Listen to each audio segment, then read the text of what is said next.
कई बार हम पेरेंट्स को शिकायत होती है ना कि हमारा बच्चा बहुत तेज़ है लेकिन ये पढ़ता नहीं है, आता सब है लेकिन बताता नहीं है, एग्ज़ाम में लिख के नहीं आता, इसको सब आता है लेकिन पता नहीं क्यों ये बताता नहीं है।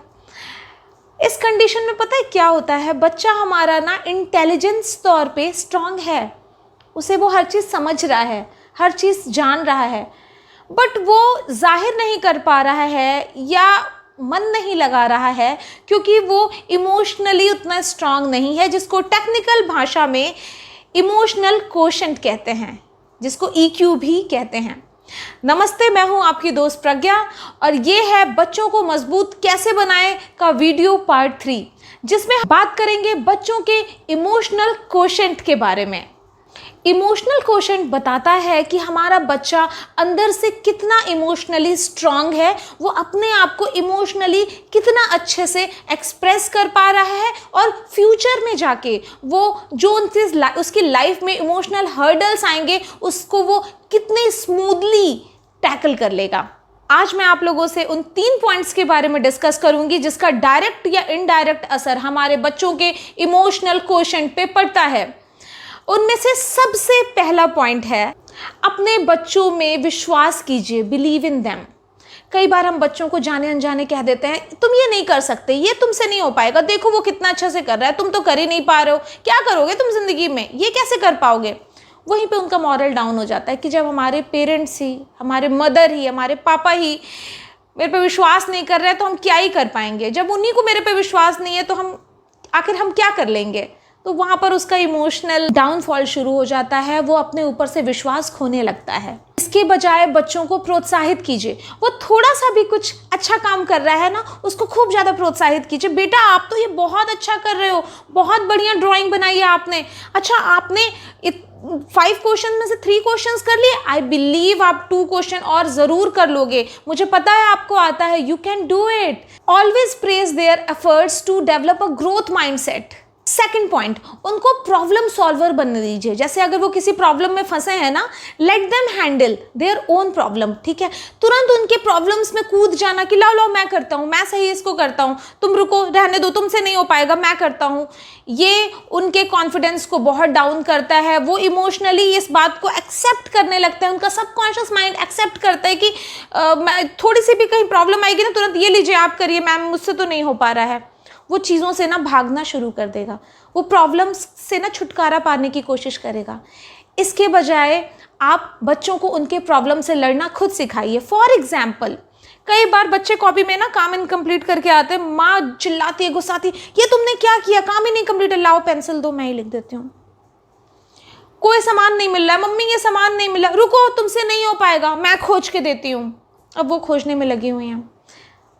इसी तरह से, मम्मी बच्चे ने मुझे प्लेग्राउंड में परेशान किया, चलो रुको अभी मैं चलती हूँ, मैं बताती हूँ उसे। ऐसा बिल्कुल ना करें। Don't jump in the matter too early, let them handle. उनको बोलो आप अपना काम खुद कंप्लीट करो, आपने काम कंप्लीट नहीं किया, आप खुद करो, आप कर सकते हो, आपका सामान गुम हुआ आप खुद खोजो, आपको प्लेग्राउंड में जिसने परेशान किया आप उनसे खुद निपटो। बाद में आप पीछे से सपोर्ट करने के लिए तो हो ही, लेकिन उनको अपने प्रॉब्लम्स ना, इनिशियल प्रॉब्लम्स खुद सॉल्व करने दीजिए। इससे उनके अंदर कॉन्फिडेंस आएगा, नहीं मैं अपने प्रॉब्लम सॉल्व कर सकता हूँ यार, मैं सब कुछ कर सकता हूँ।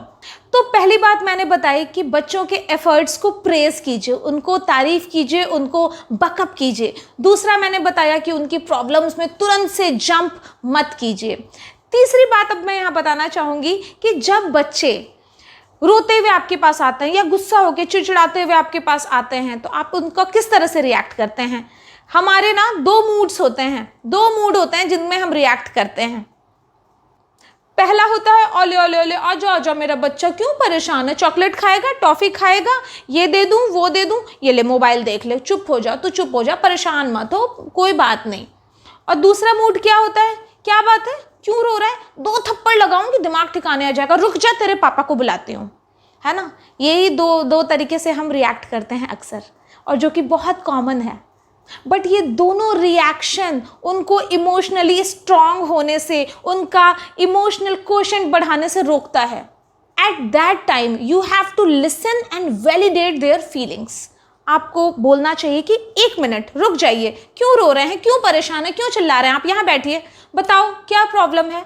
उसकी प्रॉब्लम को जब आप सुनोगे ना और उसको सल्यूशन दोगे, तो वो समझेगा कि मैंने अपने पेरेंट्स को एक नॉर्मल जनरल प्रॉब्लम बताई है, वो उसका सलूशन मुझे दे रहे हैं, आगे भी वो मुझे उसका सलूशन दे सकते हैं। अगर आप उसको मार दोगे, थप्पड़ मारोगे या पापा से शिकायत करने की धमकी दोगे, जो कि अक्सर लेडीज़ करती हैं और ये गलत है, और या तो आप उसको बोलोगे ये लो चॉकलेट, ये लो मोबाइल, तो वो उसकी जो फीलिंग्स जो उस समय जिसकी वजह से वो परेशान था, चिल्ला रहा था, रो रहा था या झुंझला रहा था, उसकी फीलिंग्स टेम्पररली दबेंगी, परमानेंटली उसकी फीलिंग्स का सलूशन नहीं होगा। परमानेंट सलूशन चाहते हैं, वो इमोशनली अच्छे से स्ट्रांग फील करे। अगर सलूशन चाहते हैं तो उस बच्चे को शांत कराएं और उसकी जो एग्जैक्ट जेन्युइन प्रॉब्लम है उसका सलूशन आप उसे निकाल के दें। और एज अ पेरेंट मैं 100% गारंटी के साथ कह सकती हूँ कि आपके पास अपने बच्चे की प्रॉब्लम का सलूशन होगा ही होगा। बच्चों को मजबूत बनाने की इस वीडियो सीरीज में आज हमने जाना बच्चों को इमोशनली कैसे स्ट्रांग बनाया जा सकता है। बच्चों को फिजिकली स्ट्रांग बनाने के लिए आप मेरा ये वीडियो देख सकते हैं। जब बच्चों के IQ को स्ट्रांग, इंटेलिजेंट क्वोशेंट को स्ट्रांग करने की बात आती है तो उसमें भी मैंने एक वीडियो बनाया है, आप यहाँ पर देख सकते हैं। चलिए फिर मिलते हैं अपने नेक्स्ट वीडियो में, तब तक अपना खूब ख्याल रखिएगा। Bye bye.